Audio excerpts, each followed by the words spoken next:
Welcome to the Left of Str8 Show.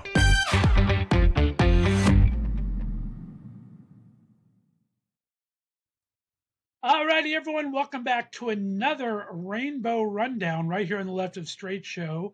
We are recording this on Mother's Day, May 14th, to go on air on the 15th here. I have a very special co-host joining me today, all the way from beautiful downtown Southern California, Mr. David Reddish. Is an amazing author, writer, editor. He's done it all in the entertainment business, been a special correspondent on the Left of Str8 Show in seasons past.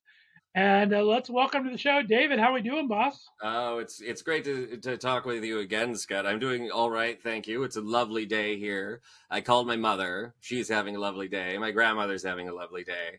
Many people have called me mother, but there you go. That's always good. Yeah, it's many people have called me mother something or other. Now, you're from Florida, I think, right? Well, my folks live in Florida. I actually grew up in rural Illinois, about an hour south of Chicago. But mom and dad and grandma are all retired now, so they're in South Florida, and it means I don't have to deal with cold winters anymore, and I'm sort of okay with that. Well, David, it's been a while since we chatted. I mean, you were a great special correspondent when you were working at Queerty there. You were in the know of everything happening in the world of queer entertainment. Talk about these days, what's keeping you up at night? What's going on that's rocking your world lately? I mean, apart from my own personal stresses, I'm still very much in the business, still doing some work. I just published, actually, my first review. I'm now what they call an authority critic at MovieWeb.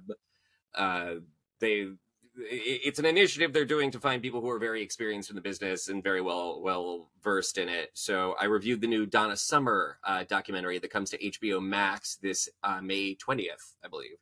It's called Love to Love You. It's a very good movie. Nice. Problematic in places, but so is its title woman, and so it's directed by her daughter, Brooklyn. It's very, very fun to watch, and sort of, you know, reminds everybody she was extraordinarily talented as a musician and as a vocalist, but everyone sort of thinks of her as that disco chick. That's very much a double-bladed sword, because she is the voice of disco, and she is a sex goddess and all of that, but it sort of overshadows just how talented she really was. Yeah, she really was a talent in herself, and she did define the disco era, right? I mean, she was the face of disco for so long. She had a fantastic career through the 70s into the late 80s, but there was a certain gaffe that she made in the mid 80s that I think is sort of what derailed her momentum. She really, you know, by all rights should be mentioned in the same breath as someone like Diana Ross or Barbra Streisand or Olivia Newton-John, you know, the women that came out of the 70s very, very strong in the pop scene. Donna Summer deserves mention alongside all of them, but there are very real, very interesting and frustrating reasons why she isn't. I'll leave it to our listeners to check out the film. Yeah, and you're looking forward. It's been on my radar, and I knew it was coming out, so that's kind of cool that you were able to get to look into that, because I love documentaries. Are you a documentary fan? I'm trying to see things. I mean, you're such a behind-the-scenes guy already. You very like much to see so. the inner workings of how things actually went down? Very much so. We're living in a golden age of documentary right now for a few reasons. One is that we're surveilled in every moment of our life with social media and camera phones and security footage and everything, which makes making a documentary, essentially we are all documenting our lives all the time. So it makes making documentaries much more easy, you know, it makes it easier, and you have a much greater variety of material to choose from when you're making it. The other thing is that truth often is stranger than fiction, and documentaries tend to be much cheaper to make than, say, a narrative film that would require all kinds of special effects and high-paid actors and directors and everything. So it's a marvelous time for docs. It also helps that the streamers and the studios are all trying to cut costs, and documentaries are basically cheap to make. So they're doing all these great docu-series or just recurring sort of documentary, like anthology documentaries. You know, you know what I'm talking about. Your Tiger King and your Wild Wild Country and your Gosh, what else? Hulu's done a few of them. Leaving Neverland on which was, I believe, Showtime, or was that HBO? I don't know. I've drank too much since that it came out, and I can't remember exactly right now. But the point of this story is that, yeah, there's great documentary out there. Obviously, the networks are in on it with your Dateline and your 60 Minutes and your 2020. Hulu has the past, I think, 5 seasons of 2020 on for streaming right now, and it's amazing. They're always about sex scandals. They were a perfect church-going couple with an open relationship, and it's all downhill from there. They had the perfect life, but murder, but dark secrets. There's lots of that, which is I sort of feel trashy, watching it sometimes, but there's something just so fascinating, it's hard to pass up. That's a digression, I think. But Love to Love You, Donna Summer on HBO Max, May 20th. I love documentaries. And right now, since nobody's putting out much of anything because we have a writer's strike going on, there's not much option in terms of newish content. The strike is dreadful. I know you want to talk about it at some point. We'll get there.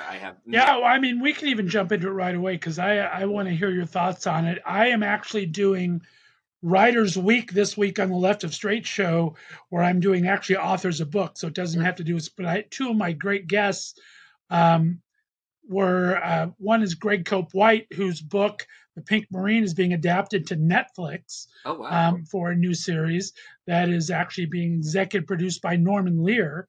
Yes. So I have him on this week, and that is affecting that production, of course. Yeah. And so it's definitely affecting a little bit of everybody. You're right in the thick of it there. Talk about what you're hearing. Well, so I think the big questions that people always have for me when the writer's strike comes up is, what's going on? Are the writers right to strike? And the short answer is yes. Yes, they are. Is that why this strike is going on? No, it is not. The writers are not being paid fairly when it comes to residuals, particularly on streaming.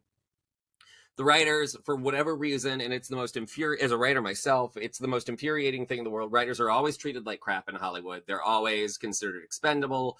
They're not as well paid as the actors or the producers or the directors tend to be, and they don't have as much creative authority, which is kind of ridiculous when you consider they're the ones who are coming up with the ideas most of the time. The politics of making television and particularly film are such that the director and the producers have more say than anyone else, more so than the actors. It's the director that's choosing the takes, that's choosing the shots, that's essentially saying, no, I don't like the way this is working on the page, come up with something else, and instructing the actors what to do.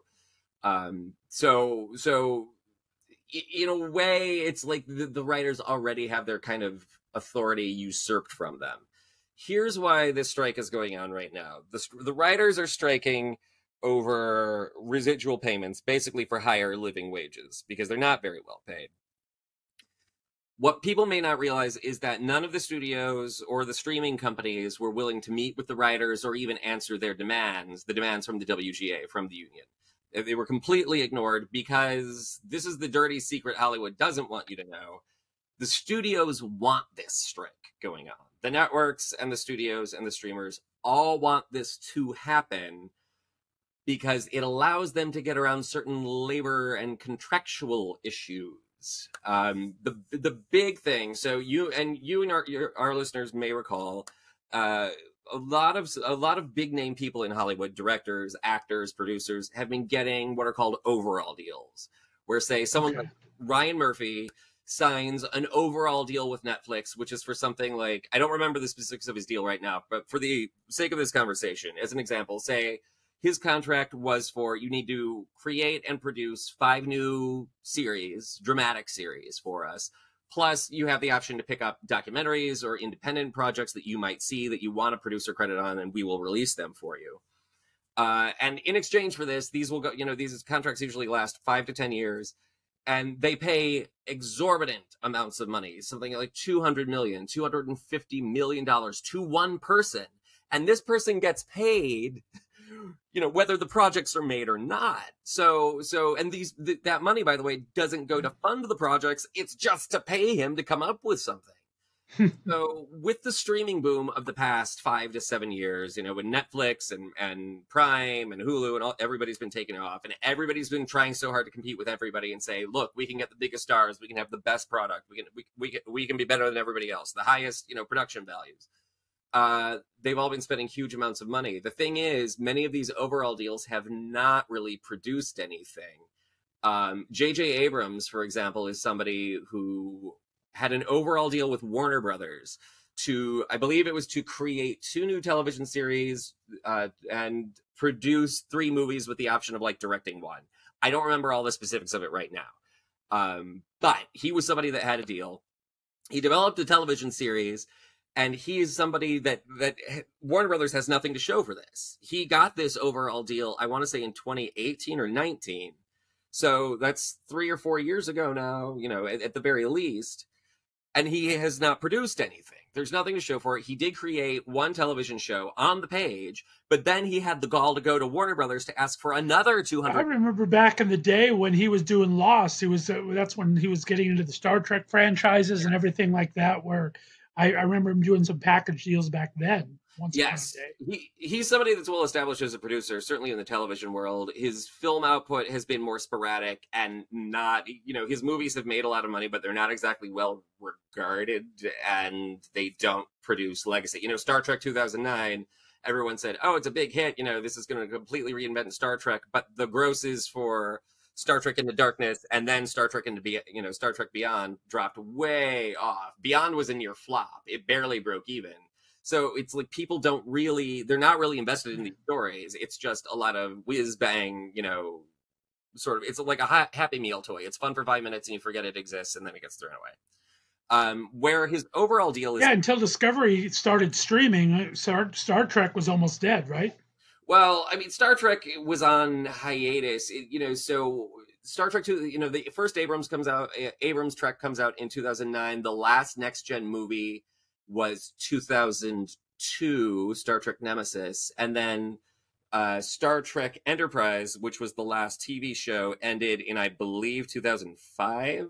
So you're really only talking about 4 to 5 years where it was resting. And that may seem like a big deal considering we had, I think, 3 Trek shows and movies going, you know, all kinds of stuff going on in the 80s and the 90s. But there was also, I think, a certain franchise fatigue, and it needed to have creative turnover, and it needed to be refreshed. Then you get Brian Fuller to come along and create Star Trek Discovery, and that helps relaunch the franchise. And which, by the way, a lot of people criticize Discovery. It's been more successful than the Abrams movies, certainly in terms of the length of time, the viewership that it's attracted.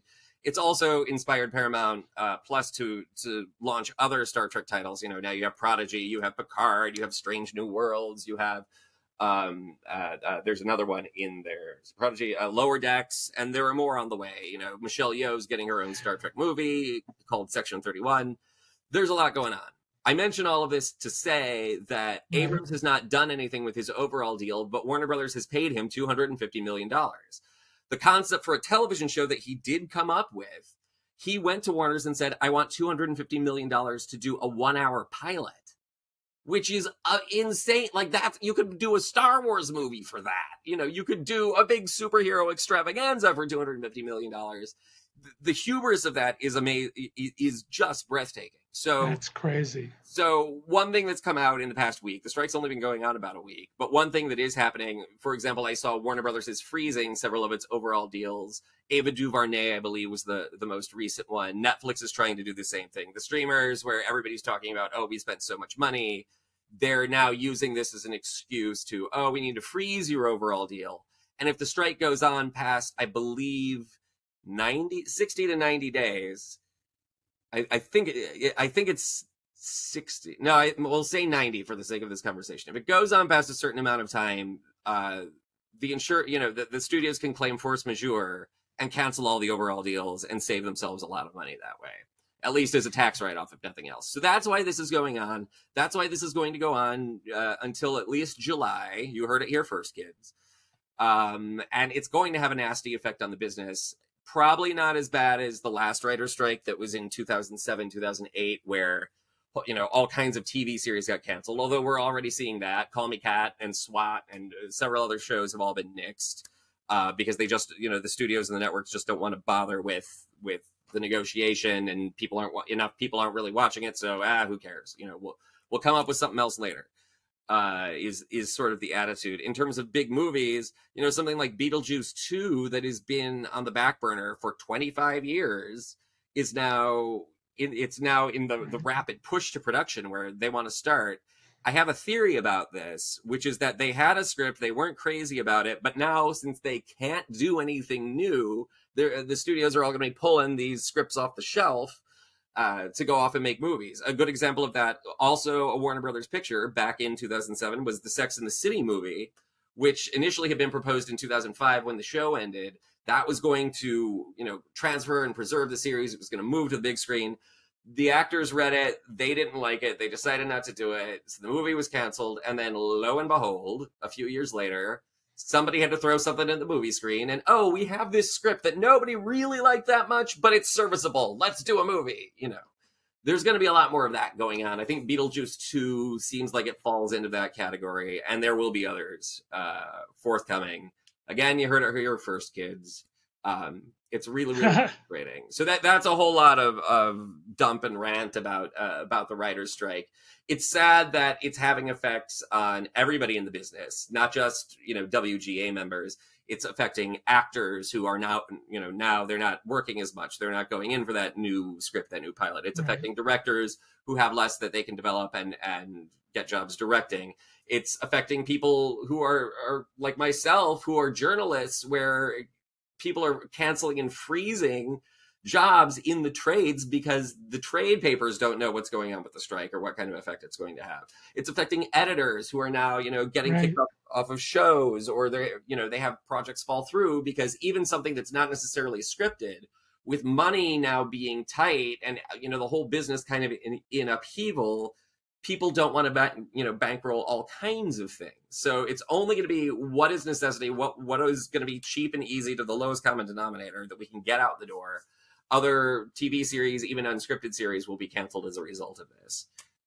It's a very, very frustrating thing. And it comes down to, it has nothing to do with greed on the part of the writers. It is greed completely on the part of the companies, you know, the conglomerates. The same thing we see across American society right now, where it's corporate greed is squeezing money out of everybody and everything any way that's possible. And then they blame the consumers and the unions for inflation and for, you know, lower wages. It's all nonsense. It's the same people patting their pockets. Right. And as you said, it's kind of affecting everyone down the line. The actors are coming up very soon for the negotiation.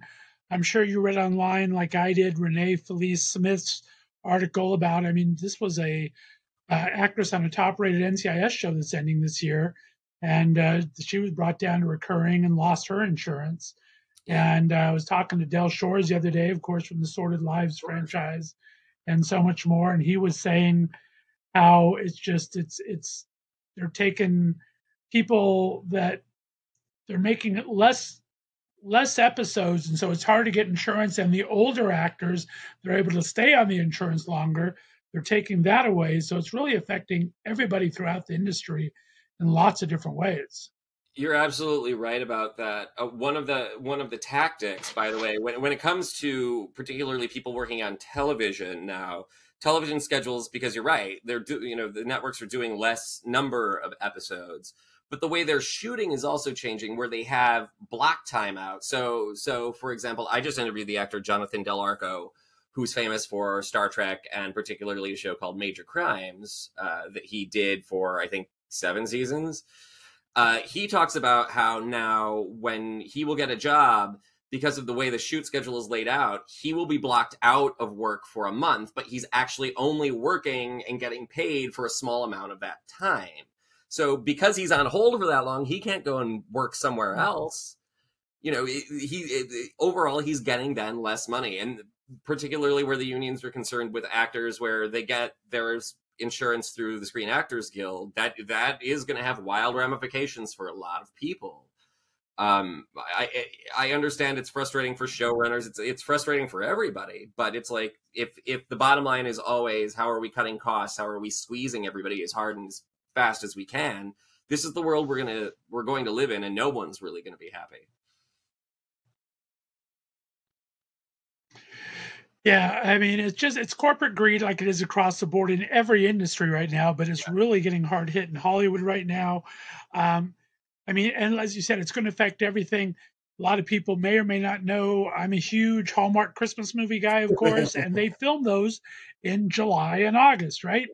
And my buddy Stan Zimmerman, him and his writing partner Jim Berg, who did the Golden Girls and Gilmore Girls, they were commissioned to do a Christmas movie, and they had to hustle their bunnies to get it done the last 3 weeks before the strike, because it was supposed to go into production right away. That's where everything starts to go in production, and a lot of these scripts are not finished yet.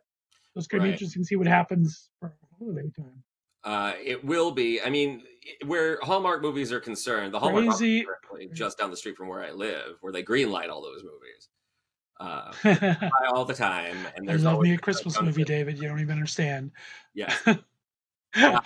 They crank those out very, very quickly anyway. So I think if the strike lifts by a certain time, there may not be, 80 new movies or whatever. How, Hallmark's known for like putting out a huge number of movies just in the Christmas, the month like lead up to Christmas. You may not get 40 of them this year. You may only get 20, but you're going to get them. You'll be fine. It's, the bigger brunt of this will be carried by the large franchise type movies.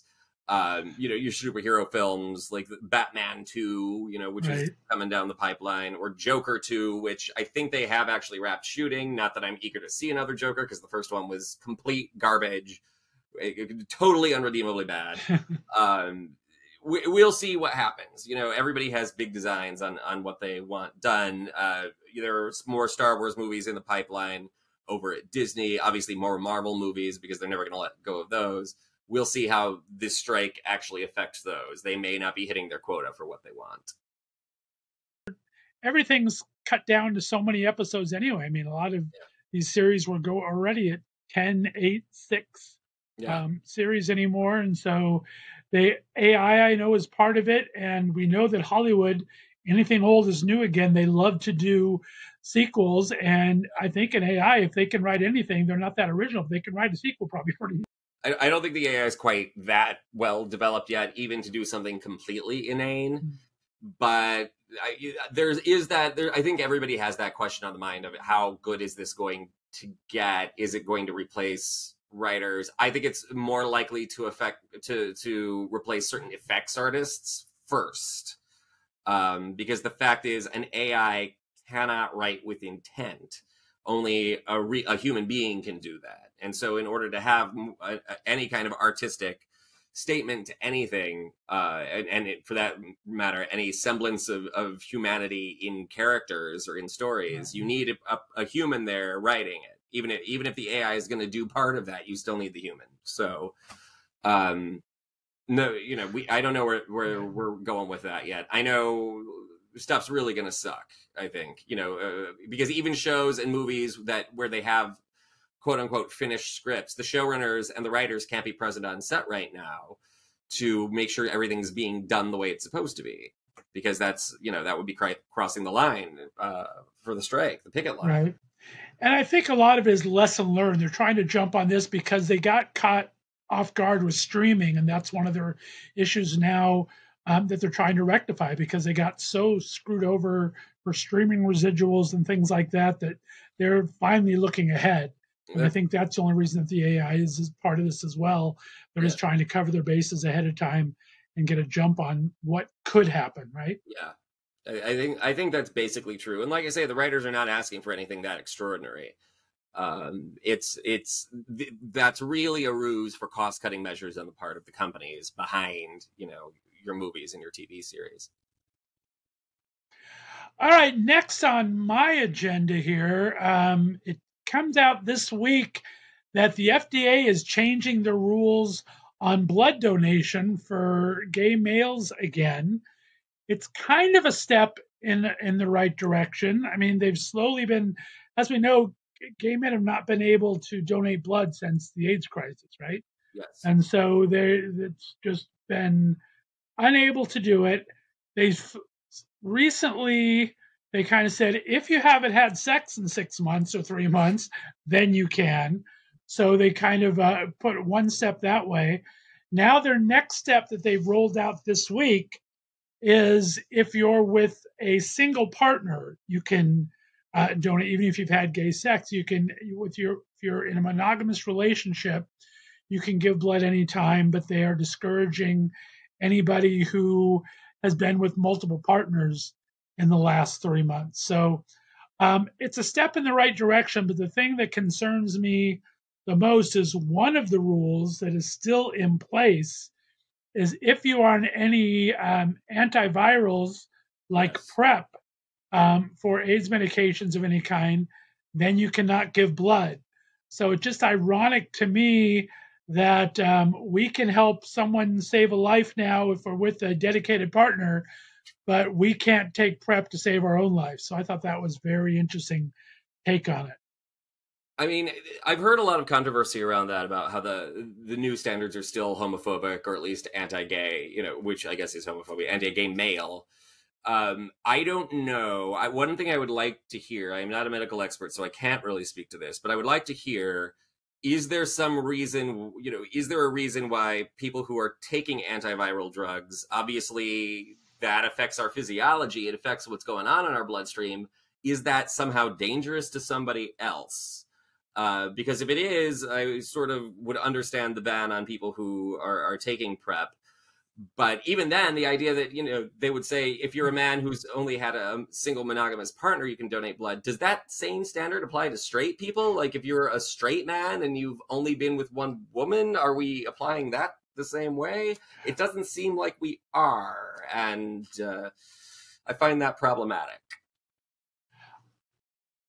Yeah, I do think the new rules affect both genders on the 3-month ban, where they need to do common sense practices. But I don't know of many women taking PrEP or any antivirals like that. So it does.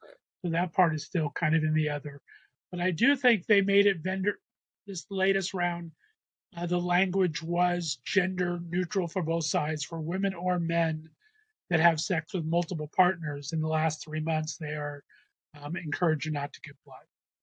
So that is a little fairer, I guess. If it's uniform, I think that's one thing. If it's only directed toward gay men, I think, or men who have sex with men, I think that's obviously a much, much bigger problem. But you're right. We need blood donation, right. And it's strange to me that we haven't found a better way of filtering's not the word. I guess screening blood to make sure that it's not dangerous to someone else. And as I say, if our medications for PrEP have something to do with that, I think it's sort of the FDA is kind of missing a bet by not saying that, to just sort of diffuse any onus before it actually arises. And that makes sense. I mean, I understand that the science has still got to catch up, but I mean, we've come so many leaps and bounds that we just need to try to get that as equitable as possible. So anyway, that came across my radar. I thought that was interesting. Since we're talking gay sex, we might as well jump into it. Grindr is going the old manhunt ways and has launched a desktop version last week. So now you can see up to 6 profiles at once. Grindr people everywhere are rejoicing, I guess, right? I mean, I've never met, somebody who just couldn't figure out how to use the Grindr interface. It's pretty straightforward on the phone.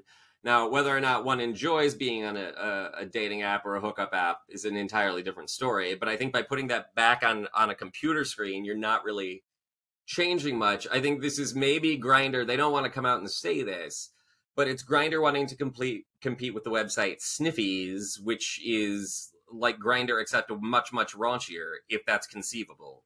Sniffies, because it is web-based and not something you download on your phone, they can get around a lot of the obscenity issues that Grindr has to prevent. You can't just put a picture of your penis as your profile picture.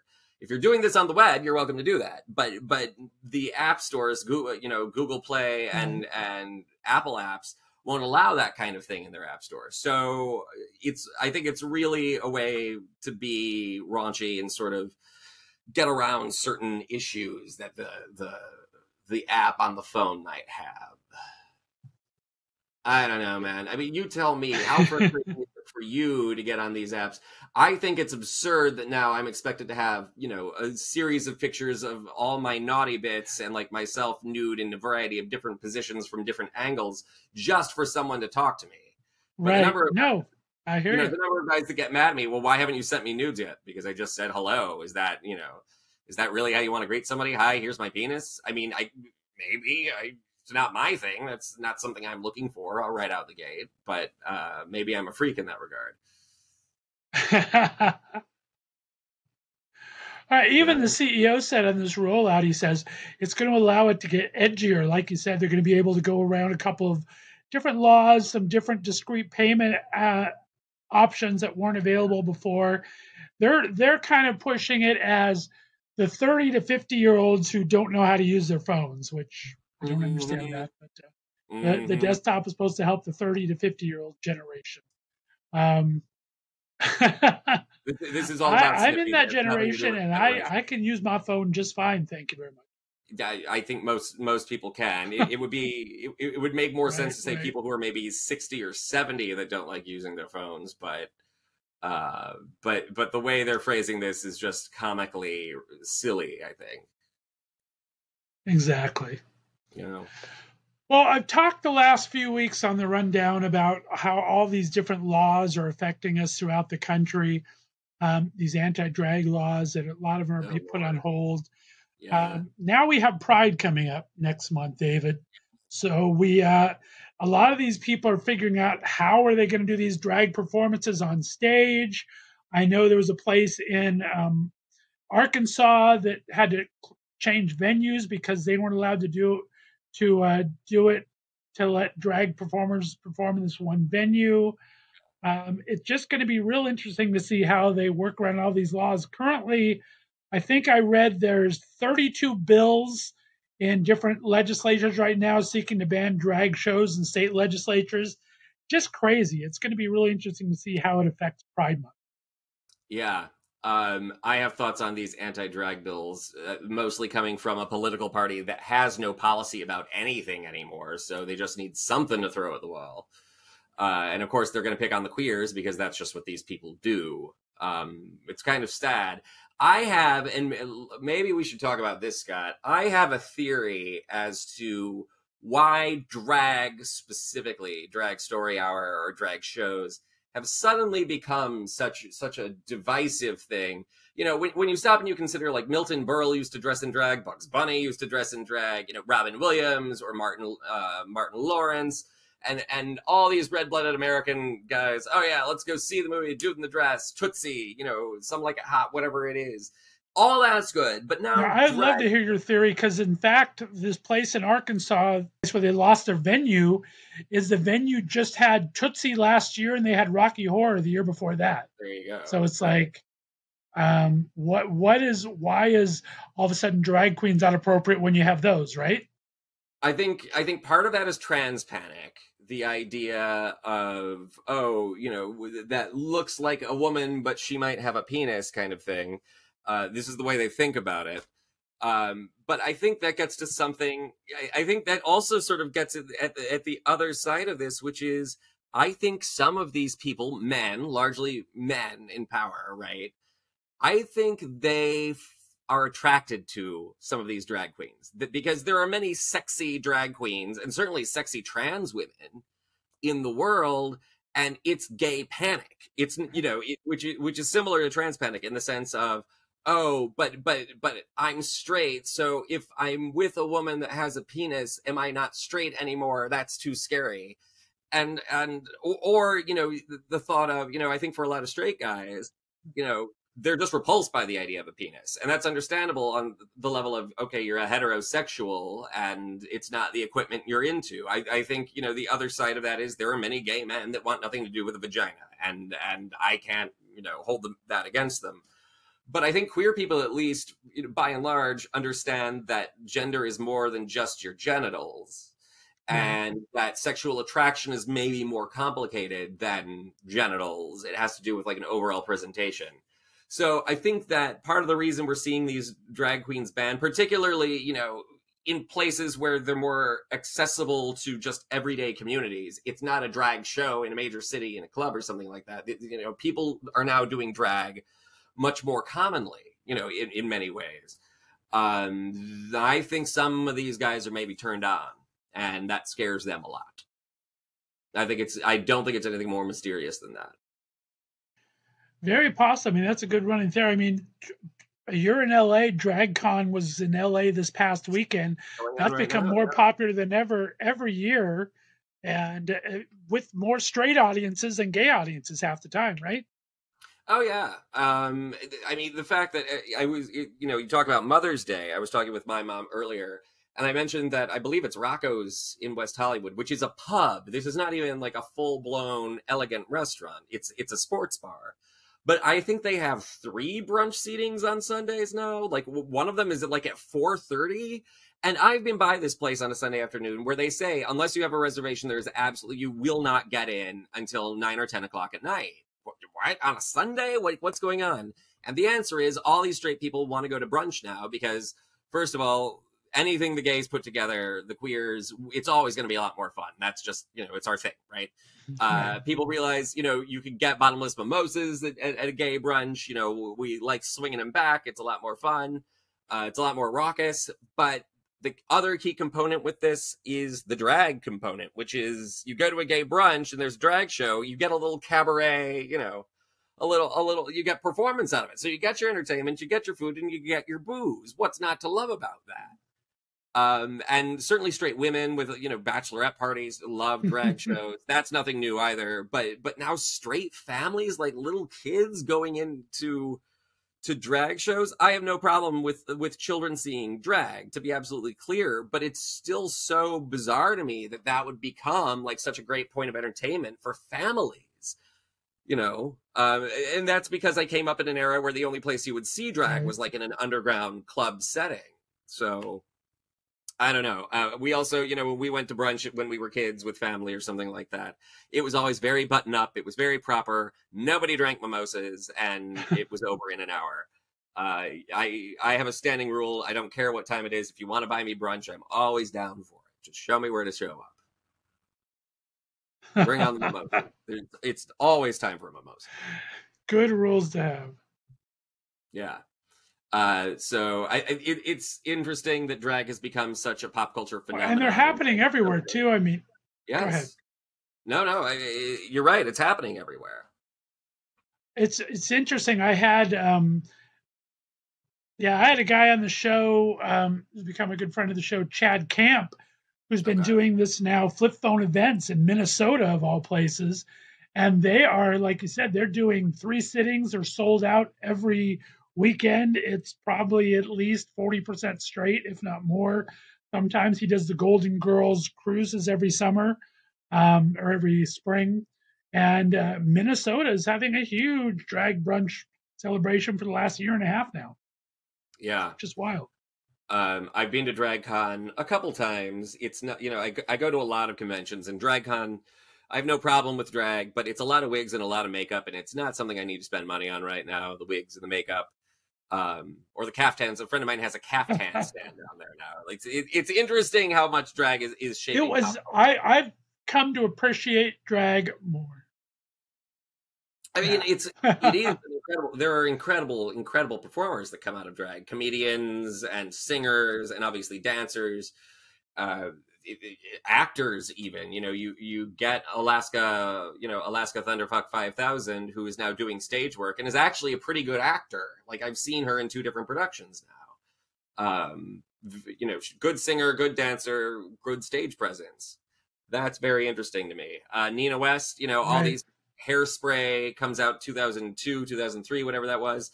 Now it's a staple because people love drag, and there is a drag character, not a drag queen, but a drag character that is now being played by drag queens. I think to the detriment of the character, oftentimes, who they think it's a drag performance, and it really shouldn't be. It's a woman played by a man. It's a little bit different. But yeah, it's drag queens now on Broadway, in Chicago, in Hairspray, all kinds of different venues. Doctor Who, Doctor Jinx Who, Monsoon, yeah, and Doctor Who, a British staple. I think it's fabulous, and I think it's fascinating the way that drag continues to grow as an art form. It's and I think it's just the sort of panic du jour that people are passing anti-drag bills. I don't think any of them are really going to hold up in the long term. It's just another way to demonize queer people and sort of jump off of trans panic, which is also, I think, kind of subsiding, thankfully. No, agreed, 100%. All right, moving on for drag. Those of you that keep wanting to do drag, of course, All Stars started this past weekend, so you have that for the next 8 weeks or so going on for you. And like I said, DragCon was just in LA. But let's move on to the next story here. Something that I saw that I liked. I mean, ABC News is owned by Disney, and Disney is obviously this is your company. You work there a lot.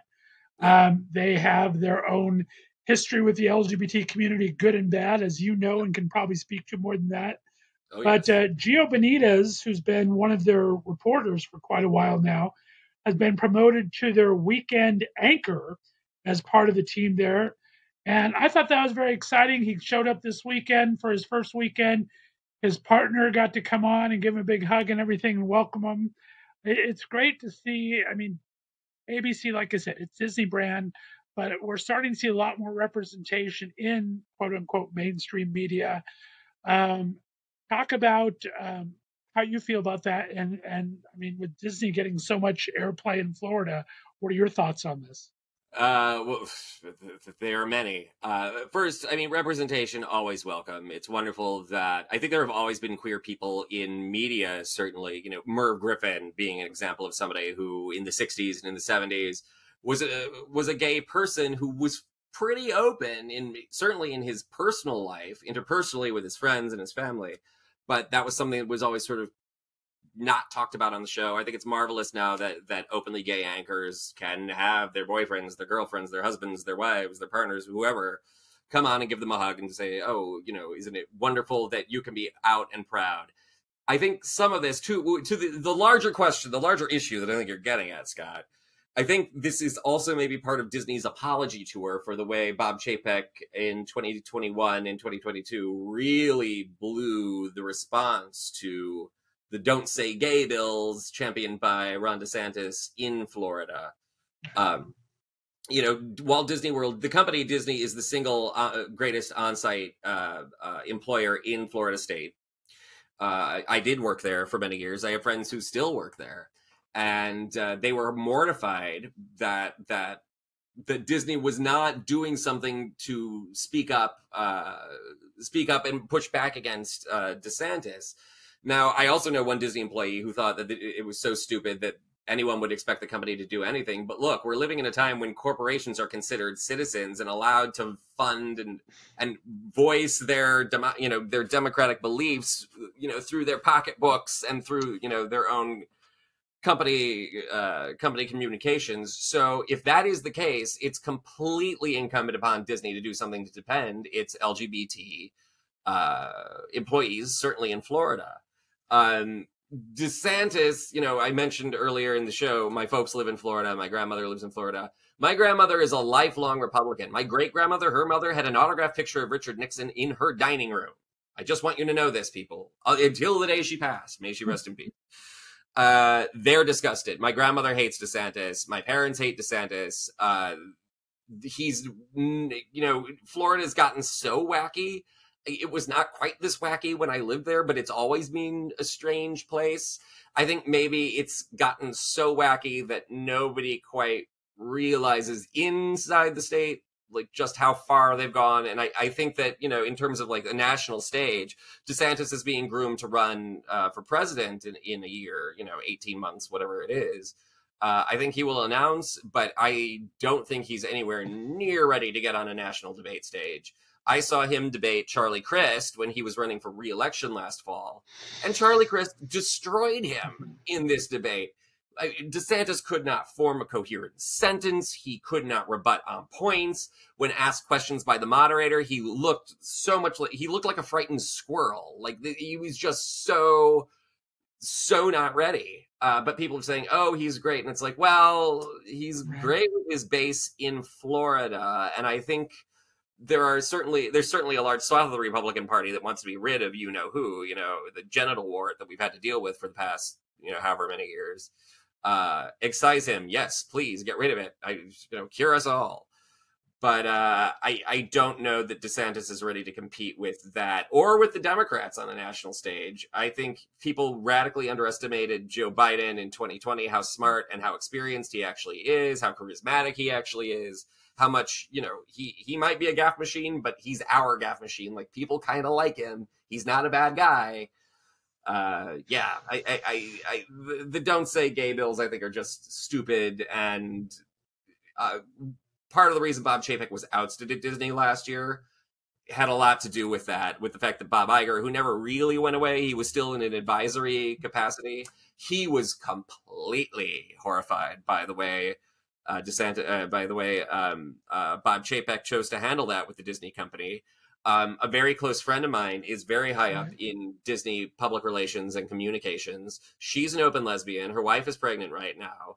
And she was friends with Chapek, and she was like, "Dear God, what is he doing?" She told me, like, the blood draining out of her face as all of this is going on, just going, "What is, like, no, like, he's not a stupid person. How can he be doing something so reckless and just idiotic? Does he not understand how this is going to work?" And the truth is he didn't, which is why he's not there anymore. There are other CEOs around town that I think are equally stupid, but have not been placed in such positions to display their stupidity before the whole of humanity. They're going to get there. If you want to talk about them and how they relate to the writer's strike, we could jump in on that too. But this DeSantis is flavor du jour, and I think he's already fading pretty quickly. The whole pudding thing about how he eats pudding with his hands, that's going to turn off a lot of... Yeah, we'll save that for another time. I think he's just... He's part of that old saying, what is mouse writing checks that his butt can't cash or his ass can't cash, something like that. I just think he's kind of got in over his head. He is in over his head. It happens. People pick fights they think they can win, and they don't quite, instead they're poking the sleeping giant, right? And, the mouse roars, quite literally in Disney's case. So Right. So, yeah, my friends who live in Florida, who are openly gay, who are married, who have children, all are very nerved and disgusted by him. But the thing about we queers is when we're picked on, it galvanizes us. And you don't want to pick a fight with the queers because we may all look like sissies, but we know how to defend ourselves, and we will look fabulous the entire time we do so. There you go. Yeah. That's true. All right, well, we got to wrap this up, my friend. I don't want this to go too long into it. If you guys, like I said, on the Left of Str8 Show this week, I hope you'll tune in all week long. I'm doing Writers Week. On Monday, I have Kyle Turner, his new book, The Queer Film Guide, launches on Tuesday the 16th. He has put together 100 films over the last 100 years that have had some importance to our queer community. Plus, he's actually had another 100 to go, a companion piece to each of those. Excellent book coming out. On Wednesday, Greg Cope White, who I spoke about earlier, he wrote the book The Pink Marine, based on his own life when he joined the Marines when he was a young kid before Don't Ask, Don't Tell. And it's being turned into a Netflix series that's being filmed right now as we speak in beautiful downtown New Orleans. Thursday, I have Joseph Federico on. He wrote this great Gothic horror book called Voodoo Juice, which also happens to take place in New Orleans. And then on Friday, I got my buddy Byron Lane coming on. He has a new fun little fiction story, Big Gay Wedding, coming out. He was as the executive assistant to Carrie Fisher, of course, as you know from Star Wars. He wrote his first book, A Star is Born, based on that, with some good fictitious embellishments. And he's going to be on the show Friday with his husband, Stephen Raleigh, who has a new book also the celebrant. So I'm excited to have Writers Week here on the Left of Str8 Show. Speaking of writing, David, I mean, you are a pretty accomplished author yourself. Let everyone know where they can find your projects. You have a Comic-Con's coming up soon, and talk about that for a second. So you can find all my written works at fine retailers such as Amazon, Sex, Drugs, and Superheroes, The Passion of Sergius and Bacchus, and Conquest of the Planet of the Geeks, which is Sex, Drugs, and Superheroes 2, incidentally. I would also take this opportunity to endorse my dear friend Byron Lane, who's a sublime writer. He's wonderful, extremely talented. A Star is Born was a revelation where writers are concerned. It's a fantastic writer. And I have Big Gay Wedding, which is his new book. I'm very, very proud of him. As far as my work, I'll be appearing at QCon in West Hollywood, which is, I believe, June 17th, 16th, 17th. June 17th in West Hollywood, Plummer Park. I'll be appearing at QCon, so you can come out and meet me. You can check out my books there. I'm happy to write a nice little message if you buy one. And it looks like, this is not being confirmed yet, but it looks like I'm going to be hosting at least 2 panels at QCon this year, which will be very exciting. I'm not at liberty to announce what those are yet because they have not been confirmed, but I have been told by the organizers they want me to moderate at least 2, which will be great. And then the same thing at Comic-Con, which is in July. I'll be there signing my books. That's the 3rd week in July. I believe it starts July 19th, and that's a Wednesday. It goes all the way through Sunday.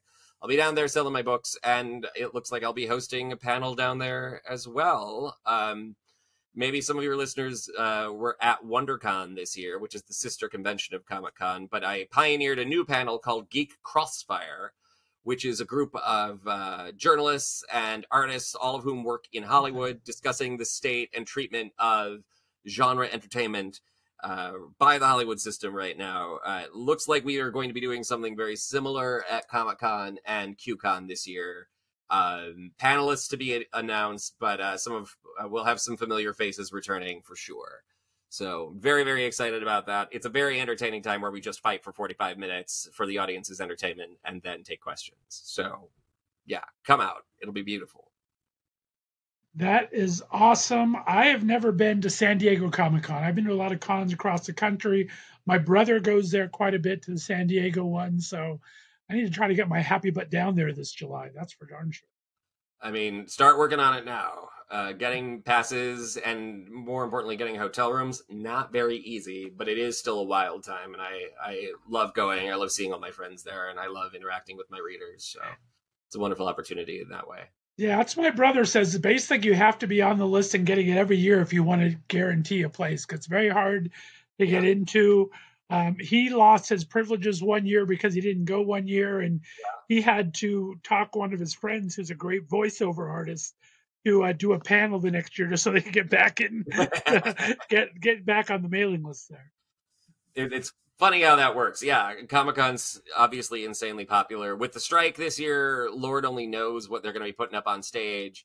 Although it seems like last year, the big panel reveals where the studios would unveil their slates for the next year and have cast and crew and all kinds of people and show footage and all of that. Seems like they're doing less and less of that overall. Disney, I mean, this is another sort of Disney controversy because they own Marvel and Lucasfilm, which is Star Wars and Indiana Jones, and Pixar and ABC and all affiliated cable networks. They have sort of started their own Comic-Con called D23, their own convention, which is modeled on Comic-Con. And it's so they don't have to submit anything to Comic-Con. People can then pay them directly to check out all their panel stuff at this Disney convention. Other studios are sort of starting to take similar steps, which is frustrating, but it's still a wild time. There still are amazing things that go on down there. And as a small press creator myself, as an independent author, it's always wonderful to be interacting with people because there's a great thirst for smaller press. For something like Heartstopper, that was a big hit on Netflix last year, started as an indie graphic novel where somebody very cool. I love that. Started, so the booksellers I usually sign with down there sell out of Heartstopper instantly. It's amazing. No matter how many copies they bring, they sell out of it at every show. So I hope that happens with my work too. It'd be really, really nice if it did. Well, David Reddish, thanks so much for taking the time to come on the show today. I appreciate it. To do a little bit of a rainbow rundown. Dave and I are looking for a project. We have to, I mean, David is such an amazing, like I said, editor, entertainment reporter, and author himself that we got to get him back on the air regularly. So we're looking for some kind of a project. Once we get someone who wants to pass out some money, so get him some money, right? Yes, please. We'll look for something down the line here. Groceries, they're important. All right. There you go. Groceries are a beautiful thing. It's nice to eat every once in a while. What the heck? I still got quite a few pounds to lose, but we need to get some meat on your bones, my friend. Hey, you can never be too rich or too thin. Isn't that the old... All right. Well, that's another episode of the Rain. Oops, go ahead. What was that? I said you can never be too rich or too thin. Isn't that right? That's what I'm sticking to for now. True that, my friend. All right, stay on the line for me, David. Guys, that's this episode of the Rainbow Rundown. We will see you next week. Again, look for all my interviews this week on Left of Str8 Show, and have a great rest of your week. Happy Mother's Day out to everyone yesterday, which is today for us. And we'll talk to you soon. Bye-bye.